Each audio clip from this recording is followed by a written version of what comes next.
Hi, I'm Odellin. They invited me to my sister's promotion party, but forgot to put my name on the guest list again. Then they laughed at my daughter's handmade gift, called me used, and toasted to my failures with champagne. But that night didn't end the way they planned. Someone stood up, and when they did, the entire room finally looked at me. What happens when the silent one stops stepping aside? Before we dive in, tell me, have you ever been left out by your own family? Let us know in the comments. I was rinsing out Mira's lunchbox when I heard the mailbox clang shut. It was past 6, and the late Texas sun was slanting through the blinds, lighting up the dull laminate countertops like they were lined with gold. For a second, I let myself enjoy the moment. Quiet, ordinary mine. Then I saw the envelope on top of the junk mail. It was cream-colored with silver print, the kind of fancy stationery only one person in the family ever used. The kind that whispered, "You're invited, but don't forget your place." I didn't even need to open it. I already knew, but I did anyway. And there it was, in bold serif font. "You're cordially invited to celebrate Callista's promotion to Vice President of Client Experience." Underneath, Miss Odelia Shipker and guest. Odelia. They got my name wrong. Again. The correction could have been a simple text. One line. But they didn't bother. Because to them, I was the typo. I tucked the envelope behind the cereal box before Mira saw it. She was still humming to herself in the living room, building a paper rocket out of a toilet paper tube. I leaned against the sink and stared at the floor. My name wasn't long, or hard to spell. Just unimportant. That's what it really said. I went to bed late that night, after cleaning up the last glue-covered popsicle stick. I told myself it didn't matter. I didn't even have to go. No one would miss me if I didn't show. But by morning, guilt had already taken up its usual seat at the breakfast table. "Mommy, what's this?" Mira asked, her small fingers clutching the RSVP card I'd stupidly left out. "Are we going to Aunt Callie's party?" She looked so excited. Her bangs stuck up in all directions, and her pajamas were 2 inches too short, but she was grinning like she'd just won a golden ticket. I paused. She was 6. She didn't remember the last party. She didn't know that Grandma once made a toast about how impressive it was to raise a child on expired yogurt. She didn't hear the laughter. She didn't feel the shame that stuck to me like smoke from someone else's fire. "I guess we are," I said quietly, brushing toast crumbs off her cheek. Because I couldn't stand the look she'd have given me if I said no. It was always like this. My desire to be done with them warred with the tiny hope that maybe, this time, it would be different. That maybe someone would say, "It's good to see you. I'm glad you came," and mean it. That night, while Mira slept curled in a nest of stuffed animals, I got a message from my mother.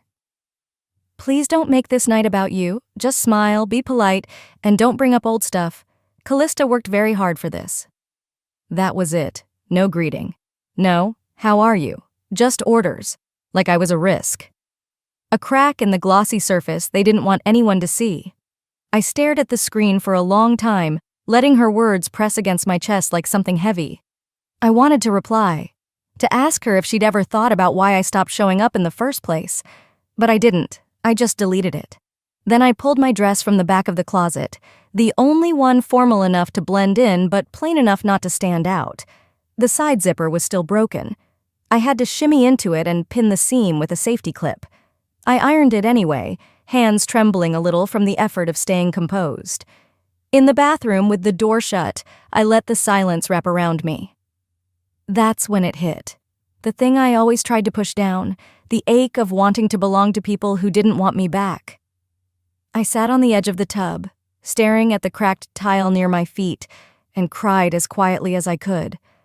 Not because I was sad, not really, but because hope, when it gets too small, starts to hurt like a splinter you can't dig out. The next morning, the sun poured in earlier than I wanted. I hadn't really slept. Mira danced into the kitchen wearing her glitter sneakers and a tutu over her leggings.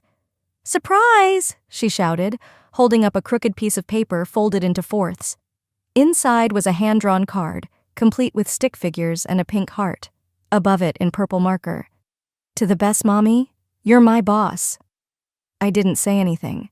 I just pulled her close and held on a little longer than I needed to. She looked up. "Can we bring cookies for the party? The ones with sprinkles?" "Of course we can," I said, even though I knew they'd probably end up on a table full of gift baskets and corporate wine bottles. But she wanted to give something, and I wasn't going to teach her that giving only counts if people clap for it. We packed them in a small tin.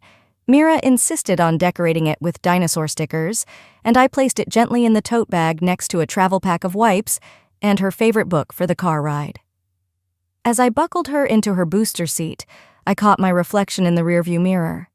There I was, hair tied back, lipstick barely on, eyes a little puffy. "You're not here to be liked," I whispered. "You're here to be kind. To her." It's what I told myself. But the truth? I didn't fully believe it. Because somewhere, buried deep under the practiced smile and the layered silence, I still wanted to be seen. We pulled into the downtown Austin garage 20 minutes before the event was supposed to start. Mira had fallen asleep on the ride over, her face still sticky from the sprinkle cookies she insisted on tasting. I parked in a spot tucked far in the back, no valet today, not for us, and gently nudged her awake. By the time we stepped out of the elevator onto the rooftop level, the hum of soft jazz and champagne clinks filled the air. The venue was breathtaking, marble accents, golden balloon arches, and a live string quartet playing a slower version of Ain't No Mountain High Enough. The sun hadn't fully set yet, but the orange glow reflected off the skyline glass panels like fire frozen mid-motion. Mira gasped and spun in her little dress. "Mommy, it looks like a palace." I smiled at her, adjusting her cardigan. "It's fancy, huh?" She nodded with a wide grin. I led us past the check-in table, where a young man with a Bluetooth earpiece barely glanced up as he handed me a program. "Just follow the sign for table assignments," he mumbled. I walked toward the main tables. There were 12 round ones close to the stage, each labeled with elegant gold placards: family, executives, close friends, college mentors. I scanned each name card. I wasn't there. A moment later, a woman in all black with a clipboard tapped my shoulder. "Ma'am, you're Odellin?" I hesitated, then nodded. "Table 14, she said, motioning toward the far end of the rooftop. "Down the walkway, just past catering." "Past catering?" She walked away before I could ask anything else. We weaved through the crowd. People in designer shoes, silk jumpsuits, men wearing blazers, even in the sticky evening heat. I caught snippets of conversations, promotion buzzwords, startup valuations, someone mentioning seed funding round 3. Finally, we arrived at our table. It wasn't on the deck with the others. It was near a service hallway, next to a rolling cart of extra glasses and stacked banquet chairs. A temporary white folding table, not even matching the others. A printed sign read, "Table 14, overflow, overflow." It felt like being filed under miscellaneous. The other seats were already half filled. A vendor from the lighting company, someone's spouse, a teenage cousin I didn't recognize, and 2 interns still trying to figure out where to put their gift bags. I introduced Mira with a soft smile and pulled out a chair for her. One of the interns leaned toward me and asked, "You with the photographer crew?" I blinked. "No, I'm family." He nodded politely, the kind of nod that didn't ask follow-ups. I pulled Mira's gift tin from my tote and placed it at the edge of the table. She reached for a breadstick. "Mommy, when's the cake?" I glanced at the stage. The staff was setting up a projection screen. "Soon, baby," I said, trying to keep my voice steady. Across the room, I spotted Callista, center stage, surrounded. She wore a navy blue jumpsuit that shimmered under the lights. Someone handed her a flute of champagne. Her laugh rang out like a bell. When she finally spotted me, she paused, then walked over, poised as ever. "Oh, wow," she said, her voice cool. "You came. That's unexpected." I didn't bother asking what she meant. I'd been unexpected my whole life. Then she turned to Mira. "Hey, sweetie, still into coloring?" she asked, her tone shifting to sugary sweet. Mira nodded. "I made cookies." Before I could add anything, a tall woman with box braids and a sleek pantsuit joined us. "Jasmine!" Callista beamed. "Come meet my niece. She's adorable." She placed a hand on Mira's shoulder. There was a pause. Then Callista added, almost like an afterthought, "Oh, and that's her mom." Just that. Not my sister, not Odellin, her mom. Jasmine smiled. "Oh, you work with kids too?" My mouth went dry. Mira tugged my hand. I just nodded once, the lie easier than explaining my entire family history in 30 seconds. "That's nice," Jasmine said. "Takes patience." I gave a tight smile. "Yes, it does." Jasmine turned to Callista and launched into a story about onboarding new clients. I faded from the conversation like a curtain drawn too far from the spotlight. Back at table 14, the program began. The screen displayed a scrolling montage, photos of Callista on international trips, ribbon-cutting ceremonies, smiling with teams in matching branded polos. The caption read, "To the women who lead with vision, power, and grace." Mira clapped. I didn't. I stared at the screen, at her name. Centered, backlit, celebrated. My own name had been left off a table card. Again. My gaze dropped to my heels. The leather was cracked along the sides. I'd worn them for job interviews, parent-teacher nights, once to a funeral. But never a place like this. Never somewhere I was expected to be proud of someone who forgot I helped her rise.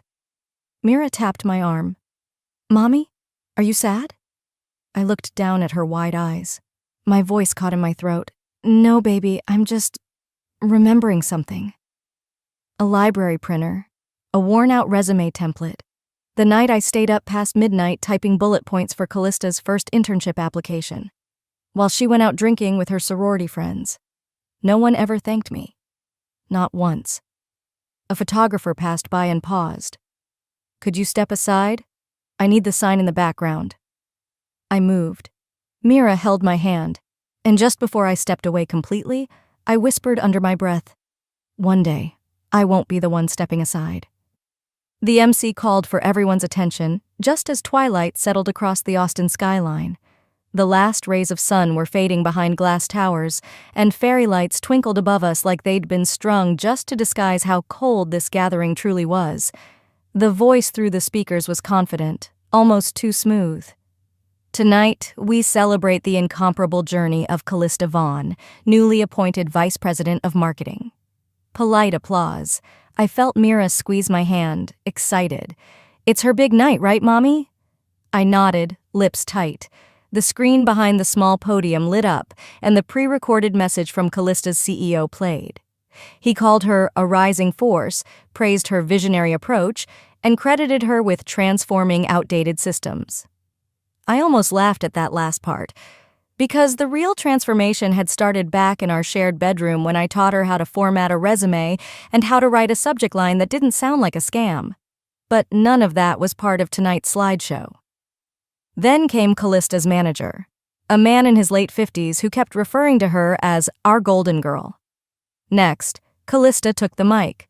The crowd leaned forward. Cameras were lifted. I sat up straighter. She started well, thanking the company, her team, her mentors. Her voice was smooth, polished, practiced. "And of course," she continued, raising her champagne glass, "I have to acknowledge my older sister." Mira lit up. "That's you!" My heart thumped. I tried not to hold my breath. Callista smiled, wide, bright, like she was about to offer something meaningful. "The strongest woman I know, a single mom, resilient, tireless." I sat taller, and clearly unwanted by anyone else. Laughter, a full beat of it. Some gasped and laughed harder because of the shock. Others laughed like it was the best joke they'd heard all night. Some just looked around awkwardly, unsure whether to join in. I didn't move. I couldn't. My hands froze around the water glass, slick with condensation. Mira's smile dropped. She turned to me, confusion written all over her little face. "Why are they laughing at you, Mommy?" I couldn't speak. My jaw clenched, and I stared ahead, every muscle in my body telling me to run. But I didn't. I stayed seated like a statue at table 14, next to catering bins and ignored interns. Callista moved on like nothing happened. And now the real celebration can begin. More applause. I thought it was over. I prayed it was. But then I heard my mother's voice pierce the air from her seat at the front. "She's a used product," Isolde called out, raising her glass. "But hey, Still polishes up well." The laughter this time was louder, heartier, no hesitations. I blinked. Mira's lip trembled. She turned her face away, her small fingers gripping mine like a lifeline. I didn't cry. I wanted to, but I didn't. I just looked straight ahead, like I was watching a play about someone else's humiliation, the kind where you know how the story ends, and there's nothing you can do to stop it. No one came to check on me. No one told them to stop. They just laughed. The people I used to sit next to at Christmas, the ones who used to say, "Family comes first." Now they laughed as if I were the family joke. Someone clinked their glass, signaling the next speaker. But I didn't hear anything else. My ears were full of the high-pitched rush of blood, my heart pounding like it wanted out of my chest. I looked at Mira. Her eyes were red, and she stared down at her lap, trying not to cry. I bent toward her. "We're okay," I whispered, though I wasn't sure if I was lying. I looked over at Callista. She was giggling with two women I didn't recognize, already halfway through her second glass of champagne. Isolde, still holding court, had her arm hooked around some distant cousin who probably thought she was hilarious. That was when the shift happened. Quiet, internal, but irreversible. For the first time in my life, I thought, not with sadness or self-pity, but with clarity. This isn't my family anymore. Mira still had the little frame in her lap. She'd spent 2 afternoons gluing sequins to its borders, sketching Callista in marker, complete with high heels, a red blazer, and what Mira called power hair. She'd even added a tiny gold crown sticker in the corner. "Because Aunt Callie's like a queen now," she'd told me with pride. She tugged on my arm gently, the way she always did when she wasn't sure if she was allowed to speak. "Can I give it to her now, Mommy?" I hesitated. A piece of me wanted to say no, to protect her from what I already knew would come next. But she was so eager, so proud of what she'd made. Denying her would only punish her kindness, and she'd already watched me be humiliated once tonight. So I nodded. "Go ahead, sweetheart." She beamed, cradled the wrapped gift in both hands like it was treasure, and skipped toward the front of the room. It took a moment to part through the crowd. She had to sidestep servers and duck past a trio of guests laughing over champagne flutes. But finally, she reached Callista, who was standing near the dessert table chatting with a few people I recognized vaguely from her social media posts. Mira tapped her aunt's elbow gently. Callista turned, glancing down.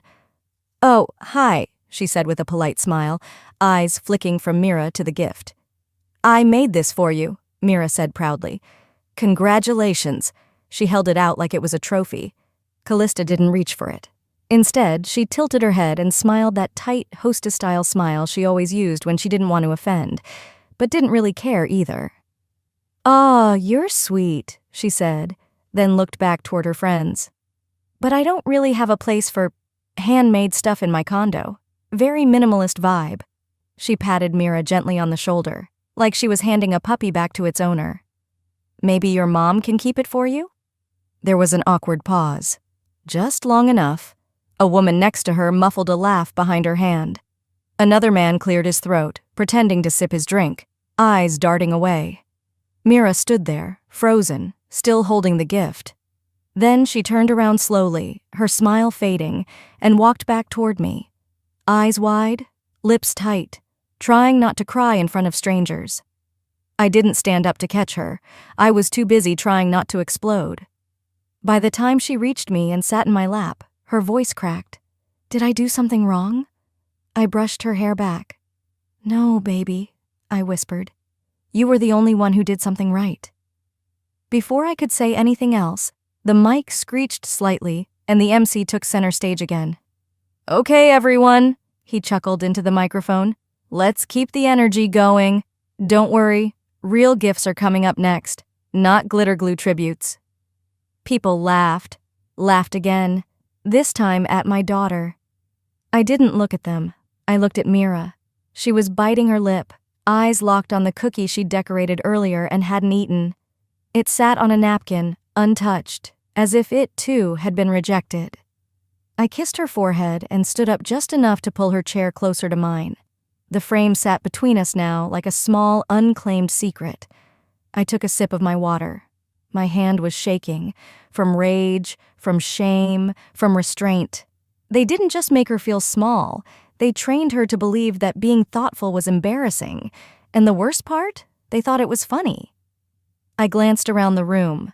Callista was back to laughing, sipping champagne with a woman in a white jumpsuit who looked like she'd never handmade anything in her life. Isolde was scrolling through her phone, her smile smug like someone who thought they'd won a bet. And the rest of them? Nodding, laughing, complicit. No one stood up. No one said, "That was too far." No one offered Mira a kind word or even a glance of empathy. They just kept the party going. I leaned forward and whispered to Mira again, "We're going to leave soon." She nodded, pressing the frame against her chest like she didn't want to let it go. I sat there silently for a while, scanning every face in that room, memorizing the ones who laughed, the ones who looked away, the ones who would claim later they didn't hear it. But I heard, and Mira heard. And I wasn't going to forget. I'd always thought keeping the peace meant staying quiet. But peace doesn't mean humiliation. Peace doesn't mean watching your daughter learn she's not good enough in glitter. I wrapped my arm around her and whispered to myself under the hum of the music, under the sound of glasses clinking, "They're going to learn what happens when you laugh at the wrong person." It was somewhere between Callista's third champagne toast and the fourth round of shrimp crostini that I stood up to help Mira get a napkin. She'd gotten sauce on her fingers and didn't want to lick them in public. She whispered that last part to me like it was a state secret. As I bent over to grab napkins from the buffet table, I heard it. Rip. A sharp, dry sound. A pop from the past. I froze. The zipper on the side of my dress, the one I'd stitched by hand after it broke last winter, had split open, right under my ribs. My arm instinctively snapped to my side, fingers pinching fabric like I could somehow stitch it back together with sheer will. I didn't move. I didn't breathe. I looked around. Nobody came to help, not one glance of concern. If anything, a few people noticed and deliberately turned away. The ones who always act like you're invisible until you're humiliated. Then suddenly you're worth watching. Mira noticed. Of course she did. She tugged off her little cardigan without saying a word and wrapped it around my waist, tying it into a lopsided bow with a shaky knot. "Now no one will see, Mommy," she whispered. "You still look pretty." That broke me. Not all at once, not the loud kind of break. It was a slow, crumbling thing, a heartbreak behind the eyes. I turned away from her and wiped my face with the inside of my elbow. I didn't want her to see me fall apart, not when she was the one patching me together with buttons and cotton sleeves. We walked back toward our table, her hand in mine, my steps slower than before. With each step, I could feel the split seam shift, my body pulling against it like a reminder. You don't belong here. Not even your clothes want to stay. As we passed through the center of the venue, I glanced up at the massive projection screen on the far wall. A photo loop was playing. Callista at a whiteboard. Callista shaking hands with her CEO. Callista smiling with a group of friends in front of the company banner. Then, there it was. The garage. Our parents' old house. 10 years ago. The day I helped her rehearse her very first pitch deck. I'd printed every slide, taped them to the wall. I was wearing sweats, holding a cup of coffee in one hand and a red marker in the other. In the original photo, I stood right beside her, our arms touching. But on the screen, I was cropped out, neatly, perfectly, as if I'd never been there at all. I felt my throat tighten, not in surprise, in recognition. They don't just want me quiet, I thought. They want me erased. I sat back down at table 14 and reached for the water glass. My hands were trembling again. Mira had returned to coloring on her napkin with a pink crayon she'd pulled from her tiny purse. She looked up. "I can tell you don't feel happy here," she said softly. "We can go." I opened my mouth. I wanted to say yes, to grab our things, walk out, and never look back. Let them toast each other's cruelty in peace. But then I looked at her. Really looked. She was learning something tonight, and if I left now, if I walked away silently again, what would she remember? That being kind means shrinking. That being ignored means you should disappear. I'd already taught her too much about silence, so I stayed. Not because I wanted to, but because I needed her to see that staying sometimes was the beginning of saying no. I watched Callista give another toast. Laughter erupted again near the champagne bar. My mother was sitting with a woman wearing pearls and fake empathy, nodding as if they had something to teach the room. Mira leaned her head on my arm. I let out a breath I didn't realize I was holding. Then I reached for my phone and opened a text thread I hadn't touched in a long time. I typed something, short, precise. Then I hit send. I slipped the torn seam deeper under the tablecloth and sat straighter in my chair. A server passed with a tray of flutes. "Champagne, ma'am?" I looked him in the eye. "Not tonight," I said. "I need a clear mind." He gave a polite nod and walked on. My voice was calm, but my eyes, they had just remembered who I was. The clink of glassware, bursts of laughter, and the polished murmur of corporate praise were still echoing when I returned to my seat. I folded the napkin neatly across my lap, not to protect the dress, but to cover the unraveling seam Mira had already tried to mend with her cardigan. I kept my face neutral, but I wasn't listening to the party anymore. Across the room, Arthur Delaney hadn't moved much. While everyone else laughed or raised glasses at Callista's second toast, he stood like a marble sculpture, still, unreadable. His gaze flickered now and then toward the crowd, but it often landed back on me. When Callista stepped off the makeshift podium, he approached her. Their exchange was brief, 10, maybe 12 seconds, but I caught the stiffening in her shoulders, the tight nod, the faint drop in her smile. Whatever he said didn't sit well. He didn't look at her the way others did, with flattery or fear. He looked skeptical, and that told me more than any applause ever could. Mira tugged on my hand and asked if we could get some air. I said yes, because I needed it too. We stepped out onto the balcony. The city was laid out beneath us like a glowing map, lights twinkling across downtown Austin. Cars moved like quiet rivers of red and white. Mira leaned against the railing, arms crossed. "Why does Aunt Callie get a party for her job, but you never did?" The question didn't sting. It hollowed. I thought for a second, then said quietly, "Because I used to believe that doing good work was enough." She tilted her head. "Is it not?" I didn't answer. There wasn't one I could give without betraying my own past naivety. 10 years ago, I was the one who told Callista about Arthur Delaney's hiring round for junior analysts. I was freelancing for a digital campaign firm back then, and I ran into him at a networking brunch. She had just been laid off from her sales job and was panicking. I slipped her name into the conversation, edited her resume that night, and prepped her for the interview like it was mine. She got the job. I got a generic thank you card that never mentioned my name. After that, she stopped mentioning me at all. And now here she was, the center of this celebration, floating through it like a crowned queen, while I was dressed in borrowed dignity and stitched together silence. I glanced at Mira, who was now spinning one of her curls between her fingers.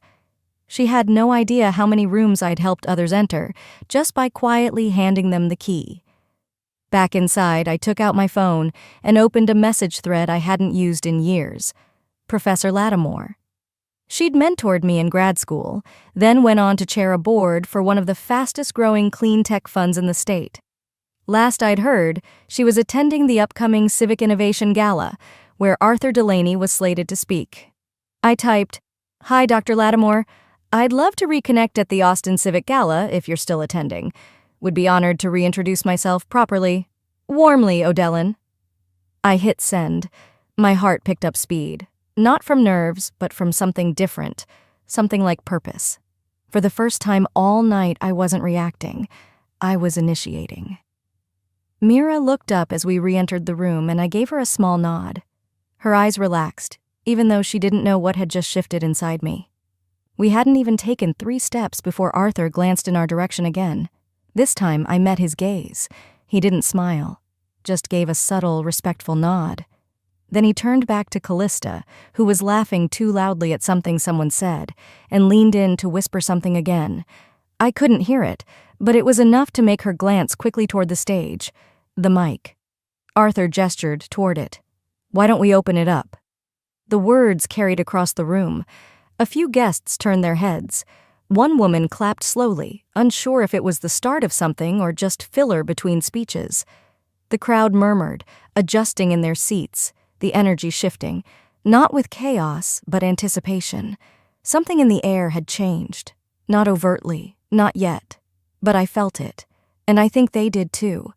Something was shifting, not loud, but seismic. Arthur Delaney didn't raise his voice. He didn't clear his throat or tap the microphone for effect. He simply stepped forward, and the room followed him, like gravity had shifted just slightly in his direction. "I'd like to say a few words," he said, his voice even, smooth, as someone who's watched this journey unfold from the beginning. Polite applause, a few nods. A waiter paused mid-step. Callista's eyes lit up like she was about to be coronated. She turned slightly in her chair, elbow on the table, lips already curling into a poised smile. I didn't move. I just tightened my arm around Mira, who now leaned fully against me, warm and still. "Tonight," Arthur began, "we celebrate leadership, vision, achievement. But I want to speak briefly about recognition." He looked out over the crowd, not at the executives, not at the interns, straight at me. "There are people in this room who've done more behind the scenes than others have done on stage," he said. "And too often those contributions go unmentioned." A few heads turned. My mother stopped whispering. I saw Callista shift in her seat, shoulders tensing just enough to betray her polish. Arthur continued. "Tonight we honor one sister. But let's not forget who opened the door in the first place." There it was. No names. But the message landed like thunder. My hands remained folded in my lap. Mira's grip on me didn't loosen, and for once I didn't want it to. Then, from the back of the room, a soft voice broke the moment. "I'd like to say something too." Everyone turned. Eliana, a junior team member at Callista's firm. She stepped forward slowly, her hands trembling slightly at her sides. "I know this is a celebration," she began, "but I just want to acknowledge someone who changed my life." Callista smiled again, assumed it was about her. But Eliana didn't look at her. She looked at me. "Miss Shipka helped me during my mental health leave," she said, her voice growing firmer. "She sent me resources, checked in when no one else did. I was falling apart and she noticed."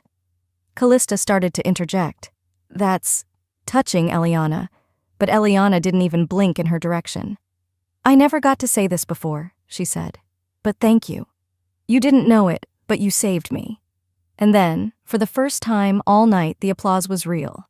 Not polite, not performative, just real. Not for Callista, for me. I didn't stand. I didn't bow my head. I just blinked slowly as the room shifted once more. Not in a loud, crashing way, but like something had finally tilted back to balance. Arthur stepped back up for one last moment. "Some of us work quietly," he said, "but the impact isn't smaller. It's just stronger over time." He descended the steps, and as he passed my table, he leaned slightly, whispering just loud enough for me to hear. "I have something for you, but not here." I looked up at him and nodded. Callista wasn't smiling anymore. She was still seated, but I could see her calculating, running back through conversations, trying to trace how the power had slipped out of her grasp. Mira turned to me, her eyes bright. "See?" she whispered. "You didn't need a big party to be seen." I didn't answer her. I just reached over, brushed a curl behind her ear, and watched the people who used to shrink me now shift in their chairs. I hadn't shouted. I hadn't stormed out. I'd stayed still. And in that stillness, the ground beneath them had begun to shake. As dessert trays began to weave between the tables and someone dimmed the lights to usher in a mood, Arthur leaned toward me and simply said, "Walk with me?" I didn't need to ask where or why. Mira gave my hand a soft squeeze and I nodded to her. "I'll be right back, baby. Sit tight." I followed Arthur out of the ballroom into the long hallway lined with sconces and photos from past corporate galas. The click of my low heels echoed louder than I'd expected. For a second, I was just relieved to breathe clean air again, away from the artificial scent of champagne and self-congratulation. But halfway down the corridor, I heard the sharp heel strike behind us. Of course, Callista. "What exactly are you doing?" she snapped, stepping between Arthur and me like she had every right to control the narrative. "You've made your point. Don't embarrass yourself further. Arthur stayed calm. His voice was measured. I'm giving credit where it's long overdue. Callista scoffed. You always act like she's this quiet genius. She's just someone who couldn't cut it in the real world, so she clung to the idea of being the kind one. I stared at her, not with rage anymore, but with something sharper, stillness. No, I replied evenly. I just stopped pretending that silence equals dignity. I chose to live with intention. You chose applause. She blinked, just once, but it was enough to know I'd finally said something she couldn't flip. Arthur gestured gently toward a nearby bench. This won't take long. He handed me a small, flat box, about the size of a paperback. Your daughter left this on the main table. I figured it wasn't meant to get lost. I opened it slowly. Inside was Mira's cardboard frame, slightly bent now from being moved around. Her drawing of Aunt Callie, smudged with glitter glue, still sat proudly in the center. But tucked behind it was something else, a folded document on thick paper. Arthur didn't speak. He just watched. I unfolded it. An official letter. An offer from a national nonprofit Arthur sat on the board of. They were launching a mentorship division focused on resilience in overlooked voices, and they wanted me to lead the pilot program. We need people who know how to endure, Arthur said, but more importantly, people who know how to rebuild. I stared down at Mira's frame. It didn't matter that the job offer was prestigious. What hit me was that this little gift, rejected earlier like it was nothing, was now carrying the weight of something far bigger. I held it close to my chest and nodded. Thank you. Don't thank me, he said. Just take what's already yours. We walked back to the ballroom. Inside, the slideshow had started looping again. But this time, it was different. Someone, Arthur maybe, or someone who'd quietly noticed, had replaced one of the centerpiece images. There we were, 10 years ago. A blurry garage photo, Callista mid-pitch and me next to her, whiteboard marker in hand, coaching her through the opening. No one had ever shown that photo publicly, until now.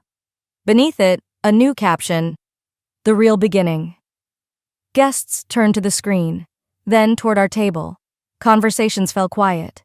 Isolde looked like someone had shut off her oxygen. Callista stood frozen, half a breath from saying something, but with nowhere left to point the story. No spotlight, just consequence. I made my way back to table 14, Mira hopping down from her chair. You ready? I asked. She nodded and slipped her small hand into mine. I turned to the nearest staffer and said, Thank you for helping tonight. You've all been wonderful. Then I glanced toward my mother. You don't have to say anything, I said gently. I already stopped listening. I didn't wait for a reply. Callista stood rigid as I passed, arms crossed tight over her chest like she was trying to hold in a storm. You'll always have the room, I said. But I have what matters. We walked toward the exit. Arthur nodded from near the bar, a small smile on his lips. At the threshold, Mira tugged the frame closer to her chest and whispered, Next time I want to make 2 of these.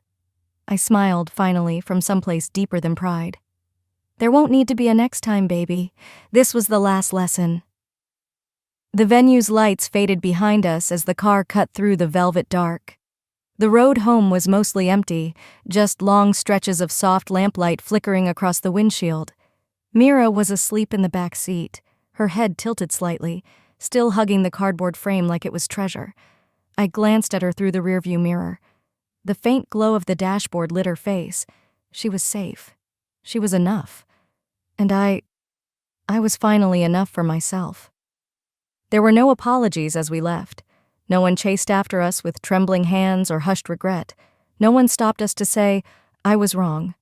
But that silence, it didn't feel like erasure anymore. It felt like release. For so long, I had been gaslit into believing that closure needed to come wrapped in someone else's regret. But tonight, I realized it didn't. I used to wait for their sorry like it was oxygen, I whispered out loud, though no one was awake to hear it. And now, I'm breathing just fine without it. By the time we reached our small home in Round Rock, the moon had shifted halfway across the sky. I parked, turned off the engine, and just sat there a moment. I didn't rush to carry Mira in. I watched her sleep, gently, peacefully, like she knew we'd walked through something big. Inside, I placed the cardboard frame on the bookshelf in the living room. Not behind books or tucked in a drawer like before, centered. That small, glitter-smudge thing, once mocked, now reframed, wasn't just a child's craft. It was proof of love, of voice, of everything we were told didn't count. My phone buzzed. Eliana's name flashed across the screen. I hope you know, you started something tonight. No punctuation, just that. I replied with a single heart, then pulled out the folded offer letter from Arthur. I had read it twice at the venue but hadn't really seen it. This time, I circled the start date with a blue pen, drew a small star beside it, and tucked it in my kitchen drawer, on top of the bills. Somewhere between midnight and dawn, I dozed off on the couch. Mira had crawled onto my chest sometime in the night, her breath slow and steady against my collarbone. In the morning, sun poured into the kitchen. Not dramatic, just soft, like a reset. I was already up when Mira rubbed her eyes and wandered in. "Are we going back to Aunt Callie's again today?" she asked, voice still sleepy. I turned from the coffee pot and knelt beside her. "No, sweetheart," I said, brushing a curl off her forehead. "Next time we're going somewhere better." "Like Disneyland?" I laughed, really laughed, for the first time in weeks. "Something even better, a place where we don't have to shrink." She grinned, satisfied. I handed her a bowl of cereal, poured my coffee, and we sat at the small table, just the two of us. Quiet, present. There was no applause, no slideshow, no catered pastries, just the ordinary warmth of a morning that finally belonged to us. After breakfast, I walked her to school. She waved 3 times at the same teacher, and I waved too. Then I kept walking, around the corner to a cafe I used to hide in during my loneliest years. But today, I didn't sit in the back.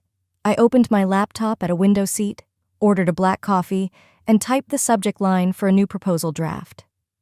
Rewriting the blueprint. When resilience speaks first, I paused, looked out at the slow city traffic, the teenagers waiting for the bus, the barista dancing as he restocked cups behind the counter. Then I heard my own voice in my head, soft but unshaken. For years, I let them define me, the failure, the burden, the invisible one. But the truth? They only saw what made them comfortable, not what made me real. And now, they don't get to look away anymore. I closed my laptop, stood tall, and walked toward my next meeting, my real one. Not in a boardroom, but in the life I had kept trying to build between the cracks. As the door swung open and the sunlight hit my face, I thought of Mira's words. You didn't need a big party to be seen. And maybe for the first time ever, I believed it. Sometimes the people who should know your worth are the last to see it, and by then you've already moved on. You don't need applause to prove you mattered. You don't need a mic to reclaim your story. Have you ever been the one they tried to silence, only to rise anyway? If this story spoke to you, don't forget to subscribe for more real, powerful family drama that cuts deep and heals wide.